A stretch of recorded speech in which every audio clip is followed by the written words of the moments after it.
Welcome to the Reframing Eye Care podcast. I am your host, Dr. Maria Sampoulos. Today's guest is Dr. Shane Swatts. Welcome to the podcast. Thanks for having me, Maria. Happy to be here. It's great to have an optometrist that just does dry eyes, a dry eye expert in our industry. And I think our listeners would benefit a lot from listening to your journey in eye care and dry eye. So I think this podcast we're going to talk a lot about AI in dry eye and how it's revolutionizing the way, doctors can diagnose, manage, and treat patients. So those of you that do not know Dr. Swatts, he graduated from Pennsylvania College of Optometry at Salis. His primary focus is advanced treatment for ocular surface disease and facial wellness aesthetics. He frequently lectures nationally on publications for eye care and dry eye disease. He's a well-known key opinion leader for various companies, speaks internationally, educating doctors and professionals on cutting-edge treatments for dry eye, and also has consulting business, OD immersion to help ODs incorporate dry eye into their practice. So welcome. Thank you very much. Yeah, dry eyes has been a passion of mine for many, many years. Ocular manifestations of autoimmune disease was one of the things that kind of grabbed me years and years and years ago. And, dry eyes just exploded over the past, 4 or 5 years with new technologies, new diagnostics. And so, my entire practice is focused on ocular surface disease. Excellent. So you just see dry eye patients now, right? I mean, you don't even do routine exams. Correct. Yeah. I mean, we have 5 docs in our practice, so we do have a primary care side, but myself and 2 of the other docs are just on the dry eye side of the practice. So that is my entire practice. If you ask me to tell you a lot of information about the retina, I wouldn't be able to do that very well these days. But ocular surface disease, again, is I'm passionate about it. It's complex, it's confusing, and I wish we had another name, right? Dry eye, especially for patients. It's very minimizing in terms of the complexity of the condition. Yeah. No, it's great to see ODs, have their passion and just focus on what they want. And it's great to see that you can do that in optometry. Just do, certain section of optometry that you want. That's excellent. Can you share how AI has transformed the way you diagnose and manage dry eye in your practice? Because it's a new concept. It is a new concept, yeah, and it's ever evolving. I mean, I just this morning found another AI platform that's not a nothing like CSI Dry, but this is using AI sensors to monitor certain conditions in the eye, such as diabetes, macular degeneration. So it's ever evolving. But in my practice, and I think because dry eye is so complex and can be so confusing for many people, even advanced dry eye specialists, where AI has come in and it's kind of standardized it to a certain extent. And that's what I'm hoping it does in the future, meaning that my SPK2, for example, may look very different than your SPK2, and that may look very different than someone else's SPK2, right? And so using software like CSI Dry Eye, there is some standardization there, meaning there's actual images that you can use. This also helps empower our team, because instead of me saying, hey, SPK2, they don't know what it means, they're now pulling up an image, understanding what that means as part of the process. So from a clinical efficiency standpoint, it's been great. From a predictive value in terms of treatment, it's been amazing for that, because it does use DEWS-2 as well as Asker's studies and guidelines in terms of interpreting the data that's been input and predicting the type of dry eye. So categorizing this dry eye, which can be very complex, right? Is this person mild evaporative, or are they severe aqueous deficiency, or are they somewhere in the middle? Well, the new AI software predicts this for you based on information that's been input, and then it can automatically design a treatment plan for you. So it's been very powerful from an efficiency standpoint, from a normalizing data standpoint, and also from really importantly, from the standpoint of determining how your treatment is benefiting the patient. So from an outcome standpoint, it really, it's very rare that I can pull up a graph for a patient and say, hey, all these parameters that we measured have improved. And so using the AI software, it allows us to do that. Excellent. So you talked about some AI softwares out there. Which ones are you specifically using, and how do they differ? How do they compare from like traditional methods? Yeah, so right now for dry eye, CSI Dry has pretty much became my EHR for my dry eye practice. Using traditional EHRs, you can customize them and kind of create your template, but when you are going back through your record and trying to figure out, did this person improve, and in what ways did they improve, and what treatments did they do, you're still going back through the chart and searching all these things. Whereas when I use software like CSI Dry Eye, it immediately tells me all this information. It's kind of stored, and using machine learning and data science, it spits it out for me. So I'm no longer searching through my chart to see what did I do, is it improving? So we have the dry software. There's some retina software out there that is really great. Atreus, I believe, is the name of it. Yes. I use ChatGPT a lot for many, many things. And I don't know, ChatGPT 4.0 has Will's Eye Manual integrated. So I can go in and say, you can ask it whatever you want, right? What is the treatment for uveitis? And it'll spit out all the options. What dosage should I give to a 6-year-old who weighs, 95 pounds for this particular medication? It auto calculates it for you. The other thing where I found AI very beneficial is you can create your own GPT using ChatGPT. So I do a lot of IPL, I do a lot of radio frequency, I do a lot of these light-based treatments, and determining sometimes what filter to use, what your pulse train should be, what some of these settings should be, could be complex. So I've created my own GPT using the actual user manuals from these companies. And now I can just go in and search, hey, I have a skin type 2 with lentiginous. What settings should I use? And it'll spit out the data for me. So it's really amazing in general. And the cool part is we're just getting started, Maria. This AI revolution, if you want to call it, is just getting started. So I think we're going to see so many exciting things come from this in the future. I wish I could say what those are, but I can only imagine. Yeah, well, those are some great, ways. You use a lot of different, AI tools in your practice. How do you monitor progression and adjust treatment plans with that AI? I know you said you have your own chat GPT with that, which I thought was amazing, because a lot of doctors are confused with those settings and maybe discouraged sometimes to purchase an IPL because it's a lot of information at once. Yeah, and interestingly, you can also put in things like entire insurance manuals. For example, certain vision care plans, and say, how do I most appropriately bill for this? And it will spit that out for you too. So beyond dry eye, AI and GPT and creating your own can be powerful. But particularly in my practice, we've used an EHR for a couple years, 2-3 years, in terms of documenting all of our treatments, documenting all of our findings. And again, it is very cumbersome to go back through when you've been treating a patient for the past 9 months and really figure out, have they improved beyond their subjective findings, right? Like, you can go in and say, hey, how's the light sensitivity? How's the dryness? And they can tell you, but it would take quite a bit of effort for you to go back through your chart and look at every osmolarity score. Look at what was their anterior segment findings from every single visit. So where AI has been beneficial is it will take all this data that you have input over the course of these examinations, evaluations, and it charts it, it plots it for you. And it basically says, hey, in these areas, we have made improvement. In these areas, we have not. And here are the treatments that we've done. And it will suggest treatments based, again, on two studies on TIFOS and on ASCRS.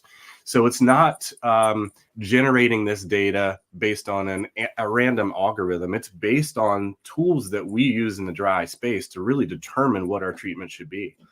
And I'll tell you, through the consulting that we do, we work with a lot of doctors who know dry eye, but maybe new to advanced dry eye and really digging into the underlying causes.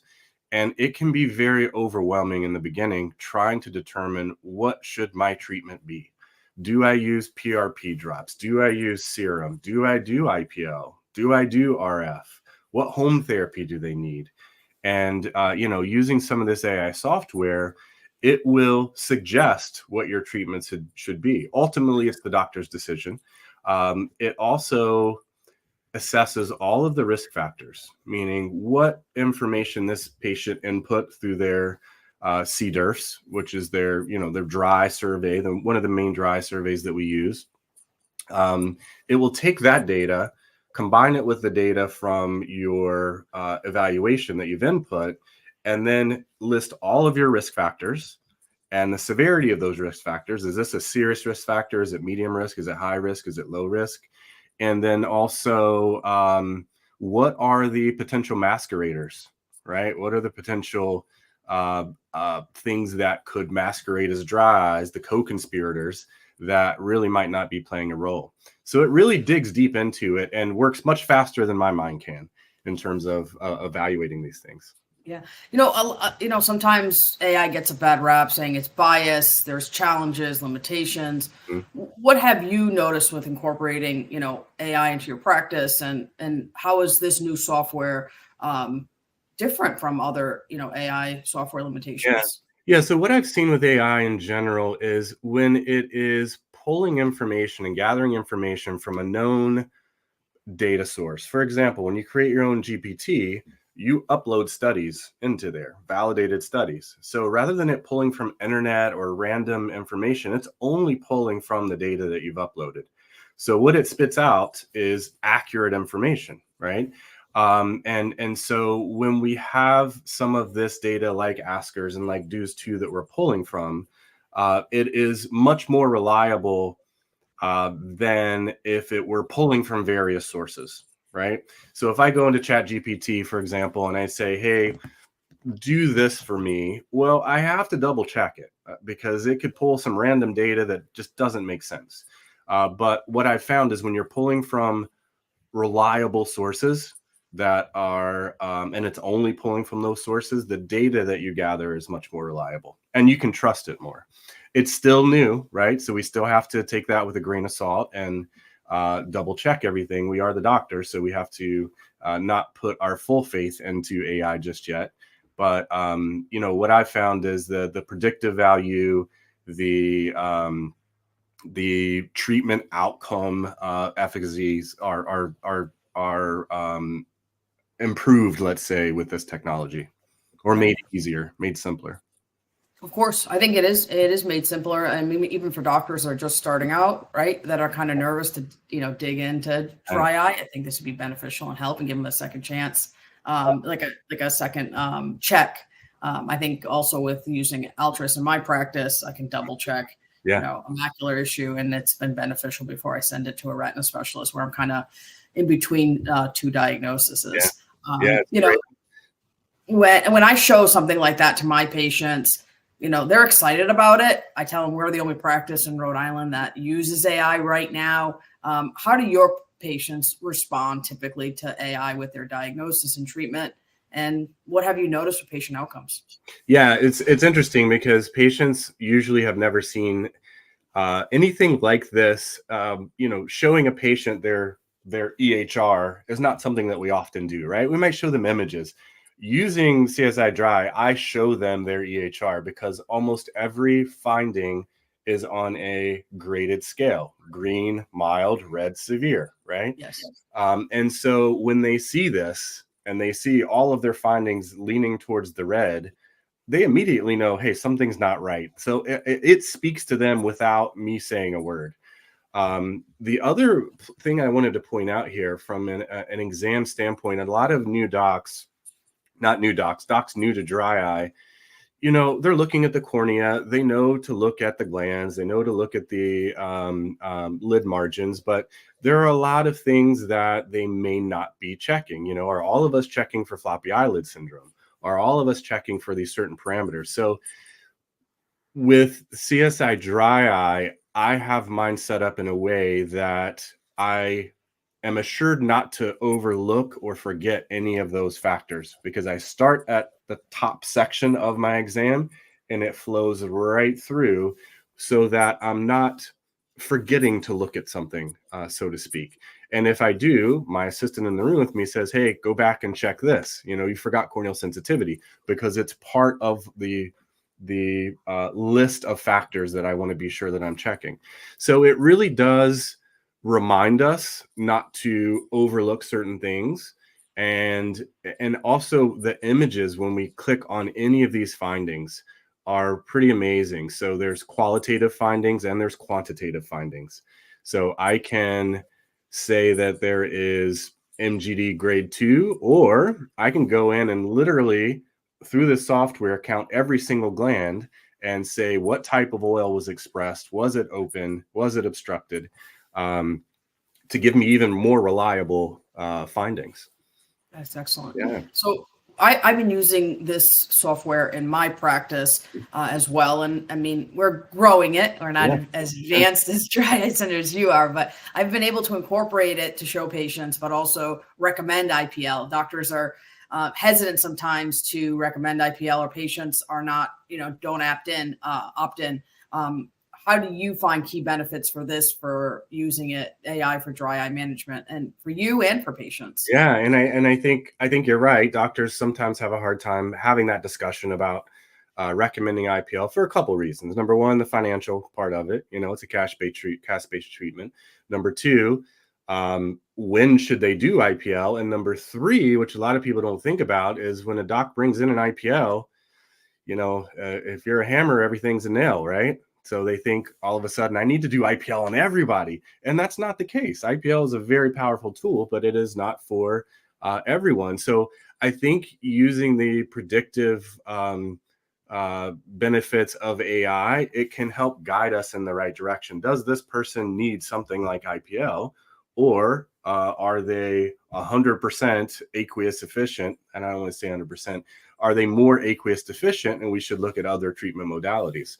And a lot of docs are uncertain of that, especially when they first move into the IPL RF space. Is when do I do which? Do I do IPL on everybody, or is it only reserved for certain conditions? And this software will guide them in terms of what treatment is necessary, which will also maybe provide them a little bit more confidence in their recommendation, right? If they're making that decision on their own, so to speak, are they as confident as if they have this backing them up in terms of what they thought they should do, and now this is saying this is the step I should take?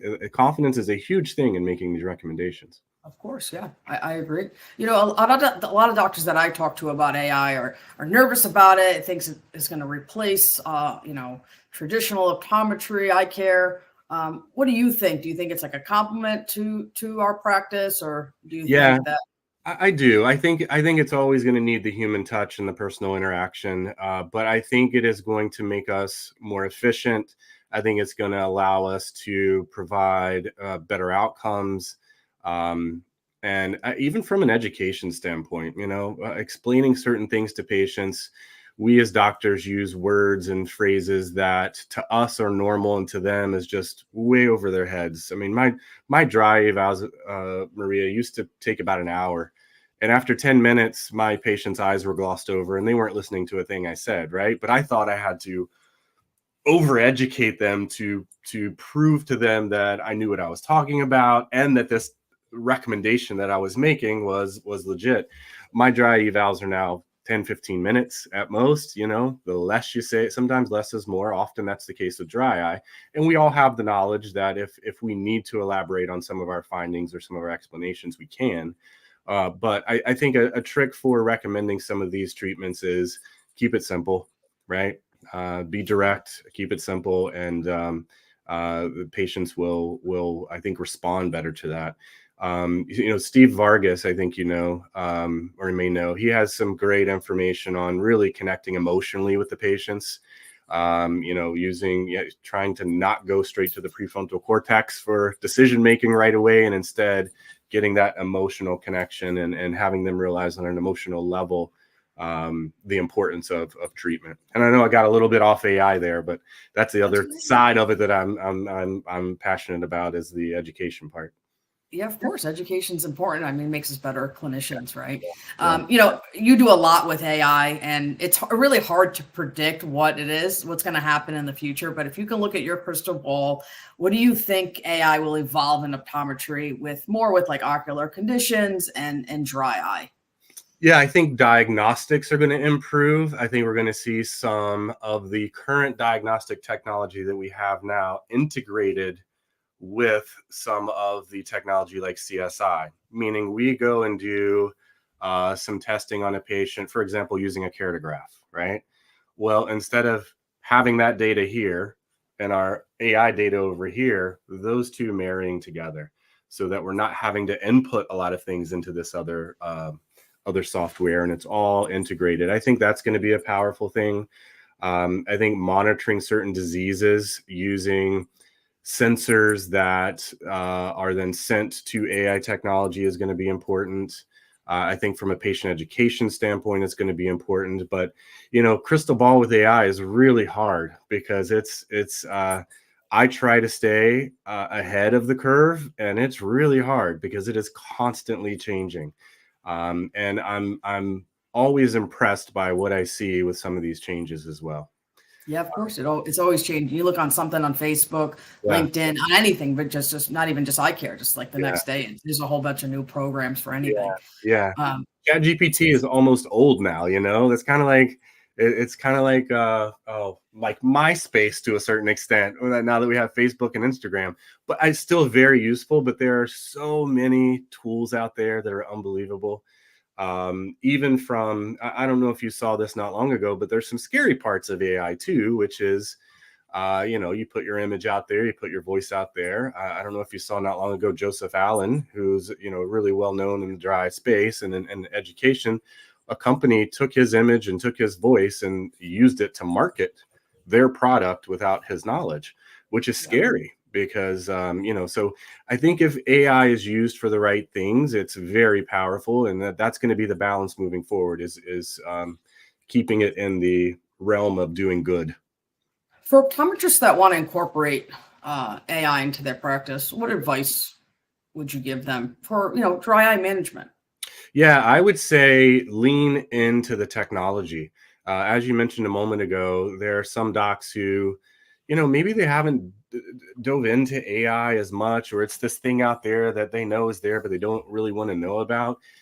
I think diving into it head first right now, even if you don't want to go too deep, but knowing what it is and knowing how it can benefit you, benefit your patients, benefit outcomes, is going to be powerful. And kind of like the internet so many years ago, some people were like, "Oh, it's this thing," and they're calling AI the new internet, so to speak. So, I think we all have to learn it, embrace it as much as we can, because it's coming, it's here, and I think it's just going to get more advanced as time goes on. For someone new to the dry eye space, and when I say the dry eye space, I'm talking advanced technologies. Something like CSI dry eye can be very, very, very beneficial because it takes a lot of the initial guesswork.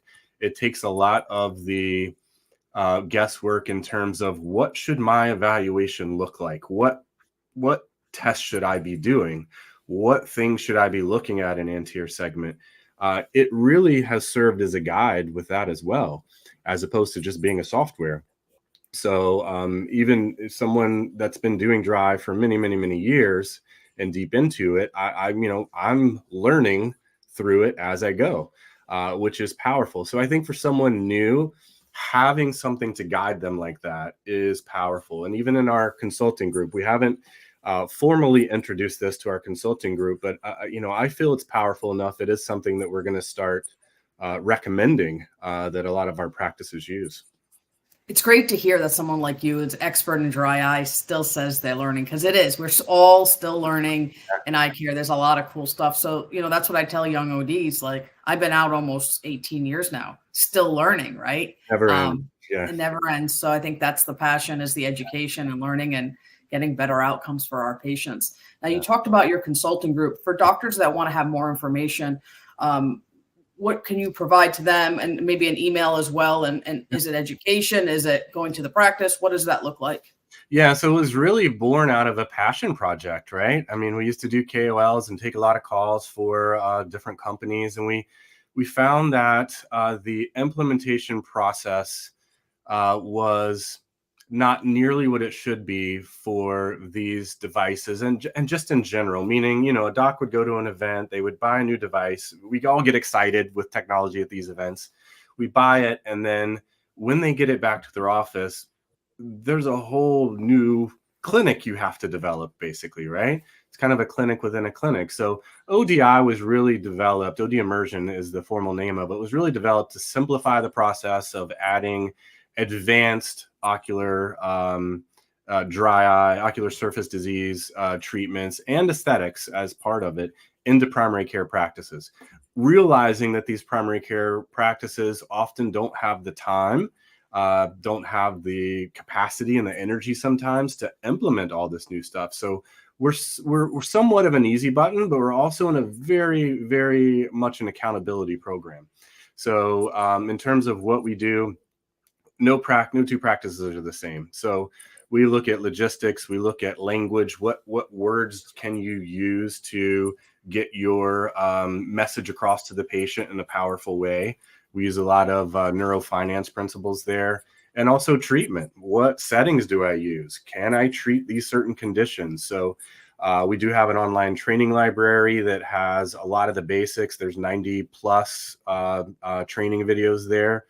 Wow. Everything from what is MGD to how to put in corneal shields to how to treat lentigines. So everything you can think of is there.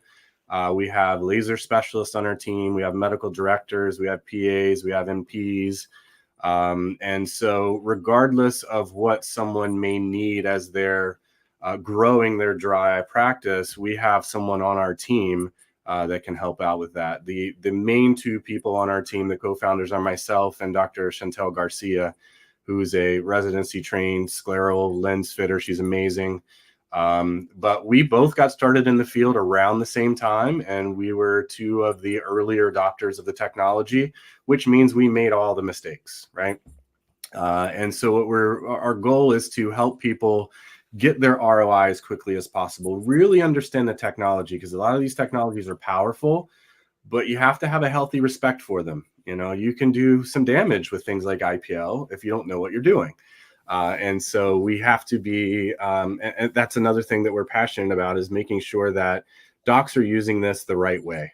In a lot of these companies too, and I don't want to get off on too far of a tangent, but a lot of these companies are aesthetic companies that are marketing devices to ODs. And the aesthetic world is a very, very, very different world that a lot of ODs aren't used to. They're very aggressive. They're very, I'll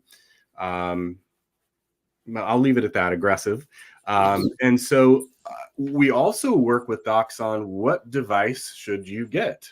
And we are independent. We're not affiliated with any one company, which means we look at their practice, we look at their team, we look at their space, we look at what their needs are, and then we can look at this gamut of devices that are out there and make some recommendations on how to move forward. Yeah. So the program in general is 6 months. And we have most of our docs that we work with will do the initial 6 months. That's our time frame for getting you up and running at full capacity. And then most stay on for monthly consulting. They're adding a new device. Maybe they want to know more about how do I do PRP? Can I introduce that to my practice? We do have a PA in my practice, so even when we get into neurotoxins and dermal fillers and hydrofacials and geniofacials and dermaplaning and all these things, our ODI is set up so that we can assist with all those things. Excellent. Yeah. I want to thank you so much for coming on the podcast, sharing all your great advice here and knowledge. It's been a pleasure. If a doctor wants to email you, do you have an email address, and that way they can maybe ask about CSI dry eye or even your consulting services? Absolutely, yeah. So my email, and and anyone can reach out to me anytime. It's drswatts@evea2020.com. So it's basically Dr. Swatts at evea2020.com. Our practice website is evea2020.com. So if anyone wants to check that out, more than welcome to, and you can reach out to me there as well. All right. Thank you so much for coming on the podcast. Thanks for having me, Maria. This has been fun.